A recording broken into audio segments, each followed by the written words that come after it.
एक लड़का ट्रेन पकड़ने के लिए हाथ बढ़ाता है, एक लड़की भागती हुई उसका हाथ पकड़ लेती है, और उस एक सीन ने सिर्फ बॉलीवुड नहीं, पूरी दुनिया का रोमांस रीडिफाइन कर दिया। 31 साल बाद भी अगर London, Toronto, new Jersey, Melbourne या दुबई में किसी इंडियन फैमिली के घर चले जाओ, चांसेस हैं कि संडे को टीवी पर एक फिल्म जरूर चल रही होगी, दिलवाले दुल्हनिया ले जाएंगे। मुझे तुमसे प्यार हो गया है। लेकिन सवाल ये है, आखिर डीडीएलजे सिर्फ एक लव स्टोरी नहीं, एक इमोशन कैसे बन गई, और कैसे इस फिल्म ने पूरी डायस्पोरा जनरेशन को बॉलीवुड से प्यार करा दिया। Today, we explored the story of the film that became the identity of Indians living far from home. Part 1, The India of the 90s. 1995, India बदल रहा था। इकोनॉमिक लिबरलाइजेशन के बाद इंडिया पहली बार ग्लोबल दुनिया से कनेक्ट हो रहा था। केबल टीवी आ चुका था, फॉरेन ब्रांड्स आ रही थीं, और हजारों इंडियंस बेटर फ्यूचर के लिए यूके, कनाडा और अमेरिका शिफ्ट हो रहे थे।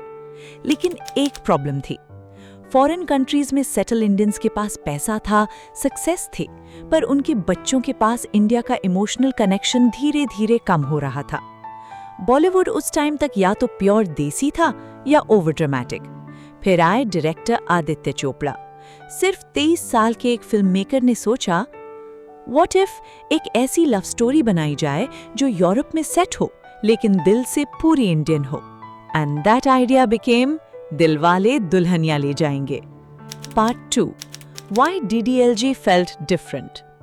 डीडीएलजे का मैजिक सिर्फ रोमांस नहीं था, उसने इंडियंस अब्रॉड को स्क्रीन पर पहली बार रियल तरीके से रिप्रेजेंट किया।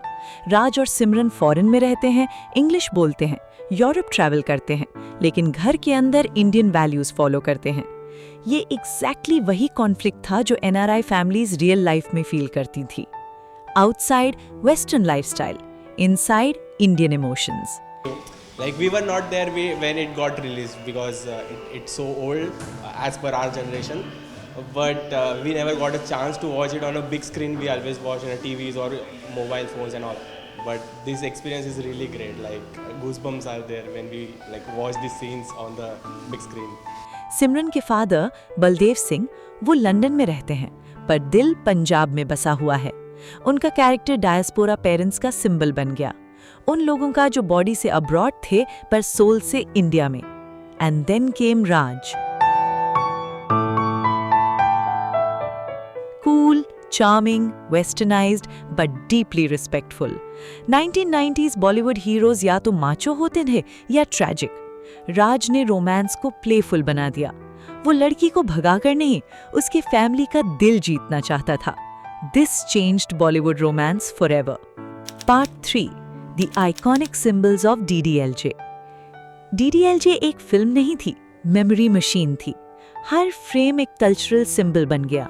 स्विट्जरलैंड के yellow mustard fields, Europe trip, leather jacket, mandolin, London के Indian grocery stores, Karva Chauth, train sequence, सब कुछ एक डायस्पोरा फैंटेसी क्रिएट करता था। फिल्म ये कह रही थी, तुम दुनिया में कहीं भी चले जाओ, तुम्हारी रूट्स तुम्हारे साथ रहती हैं। इसीलिए डीडीएलजे सिर्फ इंडिया में नहीं, ओवरसीज मार्केट्स में भी हिस्टोरिक हिट बनी। यूके बॉक्स ऑफिस में इसने रिकॉर्ड्स तोड़ दिए। एनआरआई ऑडियंसेस ने पहली बार फील किया कि बॉलीवुड हमारी स्टोरी भी सुना रहा है। Part 4, SRK the global romance king is born. DDLJ ने सिर्फ बॉलीवुड को नहीं बदला, उसने एक सुपरस्टार क्रिएट किया। Shahrukh Khan became the face of global romance.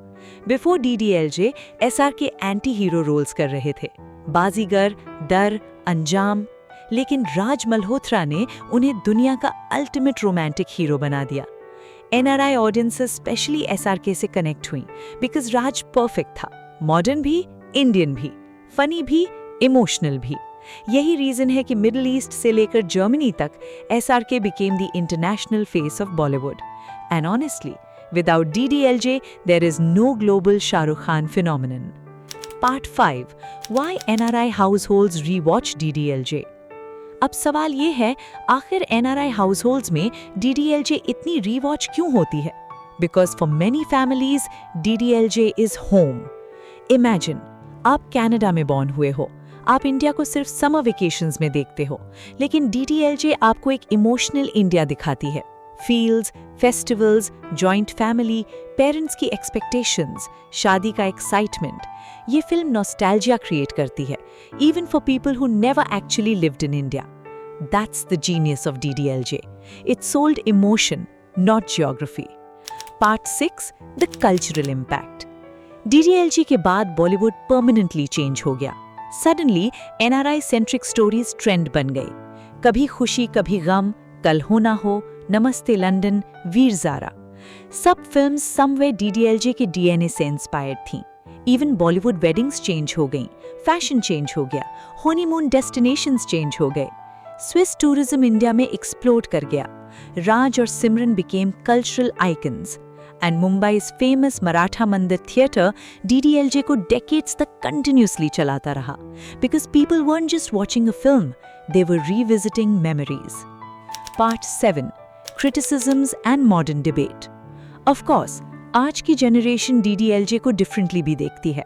कुछ लोग कहते हैं फिल्म ओवरली आइडियलिस्टिक थी, कुछ मोमेंट्स प्रॉब्लमैटिक भी लगते हैं मॉडर्न लेंस से। बट आइकॉनिक सिनेमा परफेक्ट नहीं होता, आइकॉनिक सिनेमा रेलेवेंट होता है। And 31 years later, people are still discussing DDLJ. It's like Romeo and Juliet, but with a happy ending. Yes, and So- the dancing, and and the the music, the vestuario, the dressing. So if you like India, you're gonna love this film, and we like India. That itself proves its legacy. Ending the legacy. DDLJ सिर्फ एक Bollywood film नहीं थी, it was a bridge. India और overseas Indians के बीच, tradition और modern life के बीच, home और distance के बीच। शायद इसीलिए हर जनरेशन की अपनी फेवरेट रोमांस होते हैं। But for millions across the world, Raj और Simran will always feel like first love. Because DDLJ ने हमें सिर्फ रोमांस नहीं सिखाया, उसने सिखाया you can live anywhere in the world, but your roots always travel with you. बड़े बड़े देशों में ऐसी छोटी छोटी फिल्में इतिहास बना देती हैं। We've seen you dangling things in Mantara. Right.